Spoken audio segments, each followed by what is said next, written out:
ni kwamba jeshi la polisi katika mkoa wa Mwanza tarehe 15 mwezi wa 5 mwaka huu liliwakamata na hadi sasa linaendelea kuwahoji watuhumiwa wawili. Watumas ambaye kabila lake ni Msukuma, ana umri wa miaka 35. Kazi yake ni afisa tabibu, yani clinical officer katika hospitali ya wilaya ya Sengerema, na ni mkazi wa eneo linaitwa Maduka Manane huko wilayani Sengerema. Wa pili anaitwa Novat Kalori Felician ambaye kabila lake ni Mnyambo, ana umri wa miaka 36. Kazi yake ni mfanyabiashara, lakini pia ni mmiliki wa zahanati binafsi iitwayo Elabs iliyoko wilayani Sengerema, na mkazi wa mtaa wa Soweto huko Sengerema. Watuhumiwa hao walikamatwa tangu tarehe hiyo 15 kwa tuhuma za wizi wa vifaa tiba mali ya hospitali ya wilaya ya Sengerema, ambayo hospitali hiyo ipo katika mtaa unaitwa Mwabaluhi wilayani Sengerema katika mkoa wa Mwanza.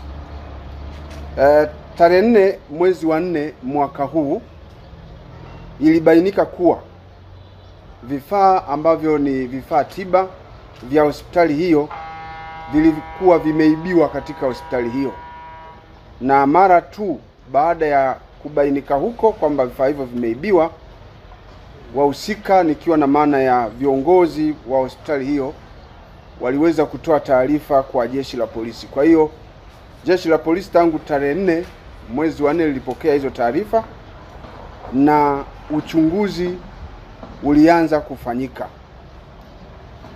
Vifaa ambavyo vilidaiwa kuibiwa ni hivi vifuatavyo. Kuna kifaa kinaitwa kifaa cha kurekebisha mapigo ya moyo, kitaalamu wanasema ni defibrillator. Kifaa cha kufuatilia mapigo ya moyo ya mtoto akiwa tumboni kinaitwa fetal heart rate monitor. Kompyuta moja, mashine za kuingiza maji mwilini, yani infusion pump. Vifaa hivyo vyote vina thamani ya shilingi milioni 28,510,000 vikiwa ni mali ya hospitali ya wilaya ya Sengerema. Na mara tu baada ya taarifa hizo kuwa zimefikishwa kwa jeshi la polisi lilianza ufuatiliaji wa kina kuhusiana na tukio hilo la wizi wa mali za serikali, ambapo katika ufuatiliaji huo tuliweza kuwakamata watuhumiwa wawili ambao nimewataja, na baada ya kuwahoji, wa kwanza aliyekamatwa alikuwa ni yule ambaye alikuwa ni Nyanda Daudi Thomas. Baada ya kumhoji ikabainika kwamba ni kweli amehusika na wizi huo wa vifaa hivyo. Lakini katika ufuatiliaji wetu tuliweza kubaini pia kwamba vifaa hivyo vingine vilikuwa vimeuzwa kwa huyu mfanyabiashara na mmiliki wa zahanati ambaye nimemtaja hapo juu. Sasa watuhumiwa hawa wote wamekwisha kamatwa na uchunguzi kuhusiana na tukio hilo unaendelea. Tunaendelea kufuatilia tukio hilo ili kuwabaini washiriki wote walioshiriki kwa namna moja au nyingine katika kufanikisha tukio hilo la kihalifu. Ingawa katika ufuatiliaji wa tukio hilo vile vifaa vyote vilivyotajwa kuibiwa na uongozi wa hospitali kwa siku hiyo, jeshi la polisi kupitia makachero wake limefanikiwa kuvikamata vyote. Lakini kama nilivyosema, uchunguzi unaendelea ili kuwakamata washiriki wote walioshiriki kwa namna zote katika kufanikisha tukio hilo.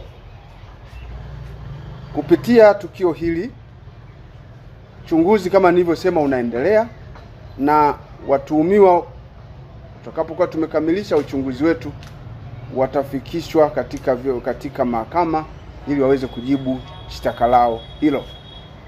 Sambamba na hilo, kupitia tukio hili, jeshi la polisi katika mkoa wa Mwanza tunatoa rai kwa wafanyakazi wa hospitali kwamba serikali inafanya uwekezaji mkubwa kwenye afya za watu kwa kununua vifaa tiba vingi ili Watanzania waweze kupata huduma za matibabu.